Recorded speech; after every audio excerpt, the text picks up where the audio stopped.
Hi കൂട്ടുകാരെ, അപ്പോൾ big boss season 6 ഇന്നലെ നടന്ന എവിക്ഷനിലാണ് നന്ദന ഔട്ടായത്. അത് കഴിഞ്ഞ് ഇന്ന് നടന്ന എവിക്ഷനിൽ നോറയാണ് എവിക്റ്റായത്.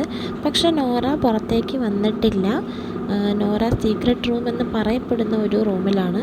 ഇത് കണ്ടിട്ട് സീക്രട്ട് റൂമാണെന്ന് തോന്നുന്നില്ല. ഒരു സോഫയും ഒരു ടേബിളും ഒരു ടി വി മാത്രമാണ് അവിടെ ഉള്ളത്. സാധാരണ ബിഗ് ബോസിൽ ഉണ്ടാവാറുള്ള സീക്രട്ട് റൂമിൽ ബെഡ്, അവർക്ക് കിടക്കാനുള്ള സൗകര്യം എല്ലാം ഉണ്ടാവാറുണ്ട്. പക്ഷേ ഇതിൽ ഇരിക്കാനുള്ള സൗകര്യം മാത്രമേ ഉള്ളൂ. അപ്പോൾ അതുകൊണ്ട് തന്നെ ഇത് സീക്രട്ട് റൂമാണോ എന്ന് നമുക്ക് സംശയം തോന്നും. എന്തായാലും നോറ പുറത്തായിട്ടില്ല, സീക്രട്ട് റൂമിലാണ്. ഹെഡ്സെറ്റ് ഒക്കെ വെച്ച് അവിടെ ഇരിക്കുന്നുണ്ട്. ഇനിയിപ്പോൾ കുറച്ച് അല്ലെങ്കിൽ അടുത്ത ദിവസം നോറേനെ വീണ്ടും അങ്ങോട്ടേക്ക് കയറ്റിവിടാനാണോ എന്നും അറിയത്തില്ല. അടുത്ത ദിവസം ഒരു പ്രേതത്തിൻ്റെ രൂപത്തിലൊക്കെ നോറ വരുന്നുണ്ട്. ചിലപ്പോൾ അതിനായിരിക്കാം ഇത്.